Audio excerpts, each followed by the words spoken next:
nuestra invitada, la abogada Romy Chan. Romy, ¿cómo estás? Hola, muy buenas noches. ¿Qué tal? Buenas Adelante, noches. por favor. Gracias. Romy, una entrevista muy interesante día de hoy en el diario El Comercio. En la primera pregunta, Milagros Leiva te plantea, ¿no? ¿Cuán compleja es la situación judicial de la presidenta Boluarte? Y tú respondes, la primera línea. La veo muy compleja desde el punto de vista fiscal y judicial respecto a lo que significa acreditar los delitos. Te pregunto, porque no entendí bien, es decir, ¿va a ser difícil para la Fiscalía plantear una tesis y que finalmente el Poder Judicial pueda dar una condena en este caso o no? No, yo creo que al contrario. Ajá. O sea, aquí va a ser bastante sencillo, porque lo señalado por la señora presidenta realmente, uno, es contradictorio, o sea, no se condice con lo que dijo inicialmente. Y en segundo lugar, sería absurdo que el Ministerio Público aceptase eso, porque con esa lógica no habrían actos de corrupción en el Perú. O sea, bajo esa lógica, Toledo mañana dice, no, perdón, me lo prestaron, así que aquí le devuelvo la plata. Los 20 millones que le coimearon había sido un préstamo. Claro, podría decir, fue un préstamo, pero ya está, ya lo devolví. O sea, bajo esa lógica, a Curi no se lo hubiera condenado, porque lo primero que dijo Curi es que Montesinos le estaba prestando. Efectivamente. O sea, se repite la historia. Es absurdo pensar en un tema de préstamo. Además, Cristian, hay un tema muy importante. El delito de corrupción no solamente implica que te regalen un bien, también te lo pueden prestar, porque el que tú recibas en préstamo y utilices eso, claramente es un beneficio, es una ventaja. Y el delito de corrupción sanciona eso. El funcionario público que recibe algún tipo de ventaja para realizar, ojo, dos opciones. Algo contrario a sus funciones, pero también algo que es parte de sus funciones. Es decir, si tenía que asignarle un presupuesto al gobernador regional, igualito era parte de su función, lo tenía que hacer, pero sí podría ser considerado justamente la contraprestación al préstamo de ese reloj. Claro, por supuesto que sí, aunque ojo, la teoría del préstamo... Lógico, me parece, pero lo que voy es que... No creo que se acepte. ¿Cómo se puede probar que no fue un préstamo de parte de la Fiscalía? O se podría plantear la Fiscalía, bueno, dejémoslo en préstamo, que igual saltan los delitos por donde se le busque. Sí, es que sea una u otra opción, la presidenta realmente se complica. Ahora, ¿cómo se puede probar? Yo creo que con el mismo dicho. ¿Por qué? Porque fíjate, ella señala que no lo recibió como un obsequio, porque ojo, fue comprado como obsequio. Es más, él mismo lo ha dicho, entiendo yo, ¿no? O sea, él lo compró en Casa Banquero para ella. Es un reloj de mujer, no es un reloj de hombre. Sí. Pero ella dijo, no te lo recibo porque si no tendría que hacer la declaración jurada. Correcto. Al decir eso, Cristian, fíjate, hay varias cosas que se pueden deducir. Lo primero, ¿por qué tenía temor de dar una declaración jurada? De declarar que le estaban regalando el reloj, si no era nada malo. Si no había ninguna contraprestación, si era un tema transparente, si era su amigo, su pata del alma. Podría plantear que finalmente no quería mostrar, no digamos, una frivolidad frente a la ciudadanía. Pero entonces, ¿por qué los recibes como préstamo? ¿Y para qué los usaba además? ¿Y para qué los usaba? O sea, esa no es una opción. O sea, lo que pasa es que ella sabía que no lo podía declarar porque eso es un acto de corrupción. Entonces, que lo reciba en préstamo o que lo reciba en regalo, da exactamente igual. Es decir, ellos han podido argumentar lo mismo, que finalmente era un regalo. Por ahí venía. ¿Por qué habrían optado, crees tú, por el tema del préstamo? Porque yo creo que con eso han tratado de quitarse de encima el delito que es más grave, que es enriquecimiento ilícito, y que le permite al fiscal de la Nación investigar directamente. Porque mira, fíjate, estratégicamente, de todos los delitos que están en el Código Penal, el único delito que no puede ser delegado y donde el fiscal de la Nación directamente tiene que llevar la investigación es el de enriquecimiento ilícito. Todos los demás, sí, puedes delegarlo a otro fiscal supremo. O sea, en este caso va a ser delegado a un fiscal supremo. Es que no necesariamente, pues si le creen la tesis de que no hay enriquecimiento. Pero ojo, Cristian, yo se lo veo bien difícil porque no es solo el reloj. Yo también creo que con esto ha desviado un poco la atención hacia ese punto. Pero estamos hablando de un montón de bienes adicionales. El carro, ¿cómo se compró el carro y pagó todo el dinero en efectivo? Ok, ahí entramos un poquito en lo que ha sido denunciado ¿no? por el diario El Comercio respecto a todo este dinero en las cuentas, que es imposible no vincular, Romy, al tema también de los dinámicos del centro, que también mencionas en la entrevista en el diario El Comercio. Y que además es un dato bastante interesante porque es un tema previo respecto al que no hay inmunidad y respecto al que no ha pasado nada. Y por ese tema sí que se puede formalizar investigación preparatoria, sí que se puede pedir prisión preventiva, impedimento de salida del país y adoptar cualquier medida de investigación. Porque no hay coraza protectora, no hay manto protector para este tema dinámico del centro. Ahora, bien curioso, ¿no? Desde que se empezó a vocear que ella iba a ser presidenta, incluso antes de que fuera presidenta, Ya no hubo ningún Pero avance. de hecho hay declaraciones de Jaime Villanueva que, claro, para algunos casos le creen, para otros no, de que habría habido también algunas conversaciones justamente para beneficiar y proteger a Dina Boluarte, habida cuenta que era justamente, ¿no?, la primera, digamos, en sucesión al trono, si se quiere, y que luego, cuando fue presidenta, esa investigación desapareció. ¿Qué deberíamos pensar entonces de la Fiscalía, Romy? Es que hay un problema de crisis institucional, ¿no? O sea, lamentablemente yo creo que el Ministerio Público ha perdido la brújula y no se ha dado cuenta que es un organismo constitucional autónomo y está hecho para defender la ley, sin importar quién la viola. Entonces, aquí pues parece que prima más el tema político, el tema de acomodo de puestos. ¿En qué sentido? Porque uno podría decir más bien, o sea, se le saludó como ente autónomo cuando, independientemente de la situación, fueron e investigaron al presidente Pedro Castillo. Ahora la cosa, más bien uno podría decir, conociendo un poco lo que conocemos de Patricia Benavides, que más bien fue al revés. No fue un juego autónomo, sino más bien le hizo el juego a lo que eran las fuerzas políticas en el Congreso. Es que podría ser, ¿no? Porque ahora que ya vamos viendo cómo caen todas las fichas, nos damos cuenta que, caramba, respecto de uno sí aplicó la ley y respecto del otro... ¿Te parece que este es el caso también ahora con Dina? Yo creo que ahora lo estamos viendo. O sea, ¿qué pasa, Cristian? Que también yo creo que hay un temor, hay pavor, ¿no? Es un pánico total. A lo que puede pasar a lo que sacando puede a Dina. pasar si sacan a Dina. Porque, a ver, y es más, yo creo que ese pánico es incluso el que ha hecho que en un cambio de guardia estén los 3 comandantes de las Fuerzas Armadas ahí al costado. Sí, lo comentas también. Pero bueno, digamos, ¿no? Los comandantes generales de las Fuerzas Armadas estuvieron con Vizcarra, estuvieron con Pedro Castillo y a la hora de los logros finalmente no apoyaron nada que no sea finalmente legal. Pero saben que es un acto político, ¿no? Sí. El aparecer que ahí. se prestaron para la foto. Y se prestaron para la foto. Sí, es criticable, definitivamente. Entonces, y yo creo que es por eso, porque todos tienen temor. Ellos también están temerosos de esa situación. Que yo creo que sí, y claro, si uno lo mira en perspectiva, uno dice, pero al 2026 ya no queda nada, aguantemos hasta el 2026, el mal menor. El problema es que el Perú siempre es eso, pues, el mal menor. Y con el mal menor, mira dónde estamos ahora. ¿Qué delitos entonces, si es que tanto vamos por el tema del préstamo o por el tema del regalo? Y la pregunta es, ¿cuando hablamos de préstamo es sinónimo de dádiva en términos legales? Sí. Es más, mira, beneficio, dádiva, ventaja, hasta incluso son los favores sexuales. En el caso de Jacqueline Beltrán, para que tú veas hasta dónde puede abarcar el tema, sí, el Poder Judicial ya dejó sentada jurisprudencia y dijo que ella no tenía plata y lo que le daba a Montesinos eran favores sexuales y que ese era el bien, la contraprestación. Bueno, con mayor razón, el préstamo pues, de un reloj que además es una joya. Y no es uno, ¿no? Son 3.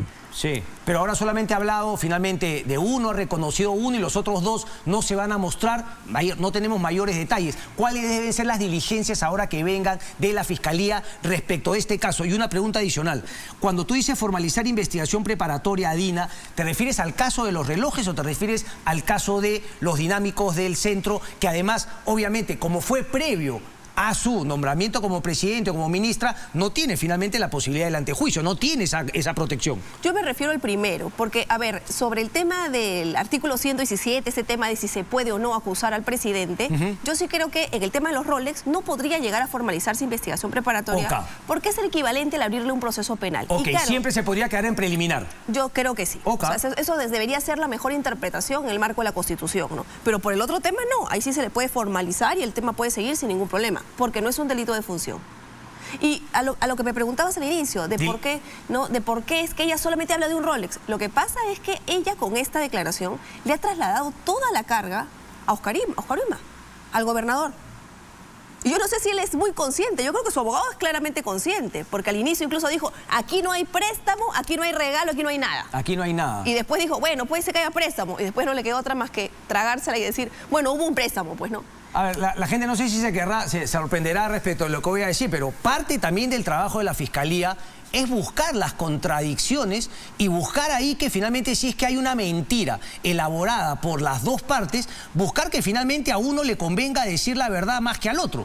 Es decir, la Fiscalía va a tener que justamente indagar en ese tema y por ahí hacerle saber a Oscar Ima que el que se ha complicado con esta declaración es finalmente él y la presidenta está queriendo pasar piola. ¿Algo de eso tendría que hacer la Fiscalía también? Es que esa es la siguiente diligencia. Y yo creo que el abogado lo sabe, porque él incluso ha dicho, está esperando ya que le llegue la notificación donde se le cambia la condición de testigo por la investigada. Pero ya comenzamos a ver esa... Porque, por ejemplo, Humberto Abanto ha hablado de la pulsera... También en la Casa Banquero ha dicho que ha sido un préstamo, pulsera de la cual no quiso ni mencionar Dina Boluarte en su conferencia de prensa el día viernes. Porque parece que no es la misma pulsera. Una cosa es la pulsera esta de los $9.000 y otra cosa es la de los 45.000 euros. Son dos cosas diferentes. Ella está tratando de decir, no, es que se han equivocado, la pulsera es otra, es la de otra, es joyería fina, pero peruana. Sí, pero son dos cosas distintas. Eso es bien fácil. Se pueden mirar otra vez las imágenes y verificar si la pulsera a la que ella hace mención es o no una pulsera de la marca peruana. Porque, ojo, la marca peruana no copia. Correcto. No, entonces no es igual. Ahora, entonces, en el caso de los Rolex, finalmente habría que esperar, ¿no?, hasta el 2026 si es que todo se diese, digamos, como se tendría que dar en los plazos de la presidencia. Pero en el caso de los dineros que estarían vinculados justamente a los dinámicos del centro, sí se podrían tomar medidas. Ahora, sabemos que ese caso ha sido como dormido, es decir, amerita que ante esta situación y vinculando ambos casos, pues coja otro impulso. Eso podría ser visto, no sé, por el mismo temor que tú comentabas, como, digamos, un ataque, voy a decirlo, pero en broma, ¿no? Como lo ha dicho el propio canciller, un ataque a la democracia, dice, descaradamente. Claro, pero es que no es un ataque a la democracia, es que nuevamente, ¿no?, se confunde. A ver, no es que no tengamos un régimen democrático. El problema es que tenemos a una presidenta que eventualmente es delincuente. Correcto. Son dos cosas totalmente distintas. Totalmente distintas, tienes toda la razón. Por supuesto. Entonces, claro, si toca que investigar al delincuente, ni modo, pues toca investigarlo. ¿Por qué el Ministerio Público no hace su chamba? Ese es su trabajo. Ok, ahora, me queda claro que el Congreso de la República no va a mover las aguas porque ellos están íntimamente ligados, su permanencia, a la permanencia de Dina Boluarte. Entonces, si avanzase el tema de los dinámicos del centro, ¿hasta dónde puede llegar si es que el Congreso, digamos, no quiere tomar ninguna medida política que la tendría que tomar justamente por ser el máximo representante político respecto a la institucionalidad? Lo que pasa es que hay una diferencia. ¿Por qué? Porque si avanza lo de los dinámicos del centro, sí se puede formalizar investigación preparatoria y se pueden tomar medidas de restricción. Lo de si te puedo acusar o no, bueno, eso lo veremos en su momento. Pero la acusación toma su tiempo, porque es posterior a la formalización. Y es cuando ya tienes todo el caso totalmente armado. Pero a ver, Romy, déjame entender un poquito entonces. Es decir, ¿se puede formalizar investigación en el caso de los dinámicos del centro porque fue previo a ser ministra y presidenta, correcto? Por supuesto. Ok, pero no se puede pasar a juicio siendo Dina Boluarte todavía presidente. Es decir, si el Congreso no la vaca, no se le va a poder sacar del cargo por ninguna investigación judicial. No. Ok. Ahora, ojo, ¿no? Tampoco tendría mayor sentido en este momento que la Fiscalía de la Nación presente una denuncia constitucional por el caso de los Rolex. Porque me queda clarísimo que lo que va a pasar es que el Congreso lo va a archivar. Queda claro. Y si lo archiva, adiós caso. Ya no hay opción a investigarlo nunca más. Entonces, claro, si la Fiscalía es inteligente, lo que tendría que hacer es avanzar por el lado del gobernador y presentarle la denuncia constitucional cuando haya cambio de Congreso. Porque si no, el tema va a quedar ahí. Ok, clarísimo, clarísimo. Entonces, por ahí va ese tema. Pero bueno, tampoco se entiende que algunos congresistas, porque finalmente uno puede... A ver, ¿tú crees que si se demostrase que efectivamente fue un regalo, lo que correspondería sería la vacancia? No, es que son dos cosas distintas. Por eso, a eso voy. Sí, Entonces, lo que yo no entiendo es por qué el Congreso, digamos, se hipoteca de esta manera a una presidenta, como tú dices, eventualmente corrupta, sin poder decir, oye, esto es un escándalo, es un papelón y el argumento de defensa es inverosímil, pero sin embargo no creemos todavía que esto llegue a una posibilidad de una vacancia. Es decir, han podido ensayar eso, pero el tema ha sido mirar para otro lado y querer pasar por agua tibia, con obviamente el desprestigio de cara a la ciudadanía, y son partidos políticos que imagino deben tener aspiraciones el 2026. Ah, por supuesto. Lo que pasa es que yo creo que en el fondo hay un temor a que si aprueban la denuncia constitucional, entonces la denuncia permita una formalización de investigación y, como te digo, el momento para determinar las medidas de restricción es ese. Es la formalización de investigación preparatoria. Ahí es donde el fiscal decide, pido prisión preventiva, pido impedimento de salida del país, pido comparecencia. Si tú fueses fiscal, ¿cuál sería tu planteamiento? Es decir, ¿cuál sería tu hipótesis? Porque claro, como tú dices, ¿no? La Fiscalía tiene que ser un ente autónomo, no puede jugar a los vaivenes de la política, pero también tiene que tener un poco de realpolitik, o sea, también tiene que entender un poquito cuál es la situación y finalmente cuándo yo voy a tener también una postura que me permita del Congreso continuar con mi investigación. Claro, es que yo avanzaría con los dinámicos del centro, formalizaría investigación, no pediría prisión preventiva porque no me parece que corresponda, o sea, la presidenta tiene un trabajo, tiene un domicilio, tiene un lugar donde la puedes ubicar, no se va a fugar, por lo menos por ahora. ¿No es cierto? Por lo menos por ahora. Entonces, pediría una comparecencia, pero ampliaría, o sea, continuaría con el caso, lo dejaría listo para que una vez que salga del cargo, perfecto, acusar. Y ahí viene el tema del juicio, ¿no? Y en el tema de las Rolex, Juanito, con tu preliminar vas avanzando. Yo me iría contra el gobernador, porque a ver, el gobernador incluso tiene que explicar, porque los 3 Rolex, ojo, uno se compró en el extranjero. Ya, y lo declaró porque son más de $10.000. A eso queríamos llegar. Nosotros, bueno, la unidad de investigación buscó la declaración jurada y obviamente había un monto en otros inmenso de más de 1 millón, pero claro, parece que hay una declaración jurada detallada que no es abierta al público. Pero ojo, esa es la declaración que él presenta cuando asume el cargo de funcionario público. Sí. Pero ¿qué pasa? El Rolex no se compró en el Perú, es más, ni siquiera en América Latina, de acuerdo a lo que se ha investigado. Okay. Entonces, si lo compró fuera y costó más de $10.000, al momento de ingresar al Perú, él tendría que haber hecho la declaración, sino que defraudación tributaria. O sea, SUNAT. Claro. Lo tenía que haber declarado y no lo declaró. Tú no puedes salir. Es que, a ver, Cristian, ¿sabes qué es lo que ocurre? Que antes nosotros estamos en una época previa, ¿no? Estamos en la época en la época Curi. Todo el mundo se está imaginando que la corrupción, la coima, viene en dinero, en efectivo, líquido. Ya no. Pero es que, a ver, fíjate en el caso Montesinos, que salían con su maletinzazo, con sus cajas, con sus mochilas. Sí. Porque ¿cuánto es 1 millón? ¿Cuánto es 2 millones? Es un montón de plata. Sí. Y eso que inviertes de 100, o sea, ¿cómo lo pagas? Ahora ya no es así, pues todo se va modernizando. ¿Qué es más fácil? ¿Darte $100.000 o darte una pulsera? O darte una obra de arte. Romy, pero seamos honestos, porque, por ejemplo, si no hubiese sido... Más allá, ¿no? Ahora leía justamente una entrevista a Cifuentes. Lo más probable es que, como él comenta, ¿no? Alguien se haya reunido con Dina Boluarte, que conoce de relojes, y le diga, oye, le he visto un relojazo a Dina Boluarte.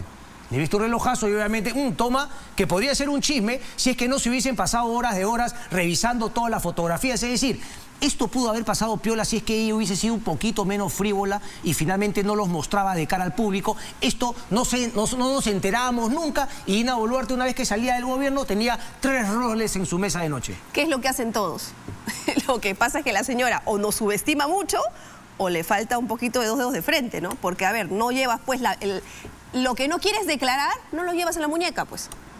Lo que no aceptas como regalo porque no quieres hacer una declaración, no lo llevas en la muñeca. A no ser que en realidad te lo regalaron y tú lo aceptaste, no te diste ni cuenta. Aquí en el Perú no hay nada parecido a que una presidenta mienta, como fue el caso de Bill Clinton en los Estados Unidos. No hay ningún tema de que finalmente aquí la mentira está prácticamente legalizada. Es que además en el proceso penal ella está como investigada y recuerda que no tiene necesariamente la obligación de mentir. De decir la verdad, no, mejor dicho, si miente no pasa nada, se está defendiendo. Ok, y políticamente ya la mentira aquí es prácticamente, ¿no? El que no miente. Ahora, con Oscorima, entonces, ¿qué? Porque finalmente, claro, Humberto Abanto ha dicho que ya quiere ir, le quiere llevar los relojes, etcétera, pero ya estamos hablando de que, por ejemplo, no habría finalmente declarado. ¿Y cómo vincular la entrega del Rolex, de los Rolex, con, digamos, una contraprestación? Es decir, tendríamos que ver efectivamente el tema de los 100 millones entregados en un decreto de urgencia, etcétera, o no necesariamente. Si no hubiese ese decreto de urgencia, igual no podríamos encontrar algo ilegal,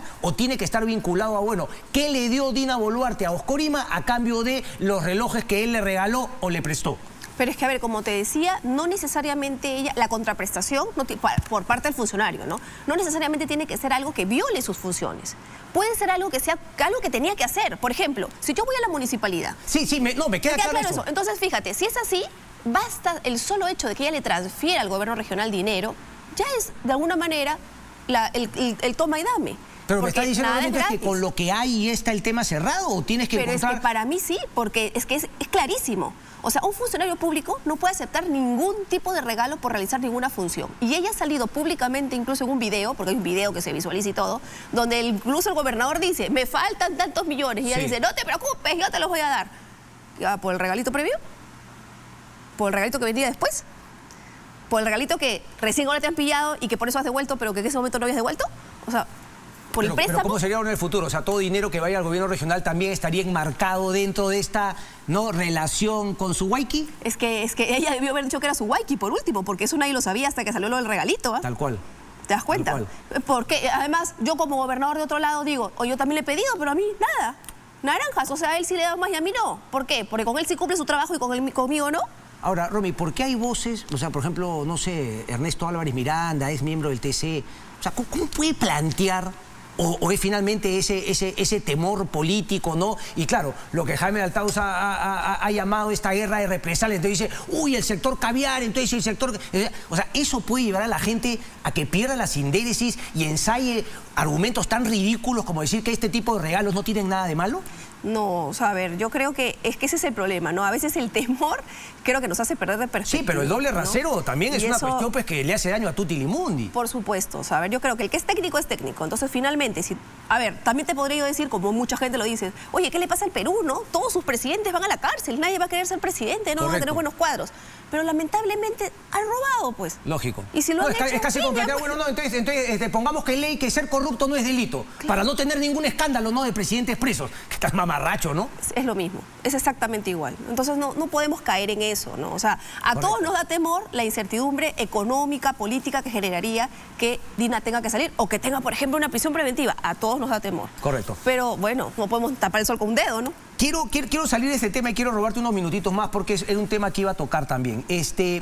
Son dos casos que yo vinculo, ¿no? Respecto del secreto de las comunicaciones. Uno es el caso de un periodista, Gustavo Gorriti, que se habla efectivamente de el secreto de las comunicaciones, el tema de las fuentes, y el otro es el caso de Alan García Pérez, que finalmente ha muerto. ¿Tú crees que son casos distintos o crees que ninguno de los dos o a ambos, como parece ser el caso según la Fiscalía, se les debe levantar el secreto de las comunicaciones? A ver, yo creo que en la medida en que hay algún hecho por esclarecer, sí es posible levantar el secreto de las comunicaciones. Tanto a un muerto como a un periodista en el cual le podrías levantar, porque era lo que yo comentaba con mi producción. A ver, si estuviésemos en un país donde la ley efectivamente se cumple y el Ministerio Público no es lo que es actualmente en nuestro país, uno diría, bueno, yo te voy a dar mi teléfono, tú no vas a buscar otra cosa que no sea la que estás buscando y menos vas a filtrar una información que no tenga nada que ver con tu investigación, pero que sin embargo sea la comidilla de medios y por ahí te ganes a algunos periodistas, ¿no? Que te revienten cohetes, como es la práctica también de fiscales que filtran. Pero en el Perú lo más probable es que vayan a filtrar absolutamente todo y todo vaya a ser un mercado persa. Ya, pero no puedes restringir los instrumentos que la ley te da para investigar a la posible equivocación o violación de la norma. Porque se supone que tú tienes que presumir que las cosas van a funcionar bien. No puedes presumir que todo va a ir mal. Al contrario, ¿no? Ya, pero déjame plantearte el otro tema entonces, porque, claro, uno dice, oye, si quieres el teléfono de Alan García para buscar lo que ha hablado con sus coinvestigados Atala y Nava, ¿por qué no les quitas el teléfono a ellos? Y en el caso de Gustavo Gorriti, oye, está bien, como lo ha dicho Hildebrand, ¿no? Y finalmente han salido todos los amigos de Gustavo Gorriti han salido a aplaudirlo. Bueno, que les levante el secreto de las comunicaciones a Rafael Vela y a José Domingo Pérez por ser funcionarios públicos. Dicho sea de paso, saludo que los amigos de Gustavo por lo menos sí estén de acuerdo en levantarle el secreto de las comunicaciones a los fiscales respecto de este tema. Entonces, digamos, no es una opción, una alternativa a no ir a levantarle el secreto a un muerto y a levantarle el secreto a un periodista. A ver, sí es una alternativa. Yo, la verdad, iría un poquito más allá, ¿no? Yo haría las dos cosas. Porque nada te impide hacer las dos cosas. O sea, ¿por qué un solo lado? Al contrario, es que yo creo que se debería hacer las dos cosas. Eso sería lo más claro para realmente llegar a un esclarecimiento de los hechos. Y el quiebre finalmente de la investigación a un muerto supone que no se debe dar. ¿Te parece que Es que no se está investigando un muerto, ojo. Se está investigando a los vivos. Lo que pasa es que el teléfono del muerto nos puede ayudar a obtener elementos de prueba. Si no, mira, bajo esa lógica... Pero respecto de Atala y ¿cómo se llama? Y Navas, que están vivitos y libres... No hay ninguna medida. Por decisión de la propia Fiscalía, que ni siquiera los aprieta, los deja libres, toman cafecito por aquí y por allá, pero dicen que no los van a apretar a ellos, pero sí quieren levantar el teléfono del muerto. Suena a dislate. Bueno, habría que ver también, ¿no? Porque no sabemos qué tratos pueden haber bajo la mesa. ¿Entre quiénes, perdón? Entre Navas, entre Atala, es que no lo sabemos. Finalmente pueden haber actos de colaboración eficaz de fondo ahí también. ¿Y cuando hay colaboración eficaz, a ellos no le levantan el secreto de las comunicaciones? Porque no necesariamente, depende del trato al que hayan quedado con el colaborador y de la información a la que hayan dado. Eso no debería ser público si es que finalmente ha habido una comunicación. Cuando es colaboración eficaz, no necesariamente es público. Se supone que eso lo controla el juez. Tampoco digo, depende mucho de cómo van las piezas, ¿no?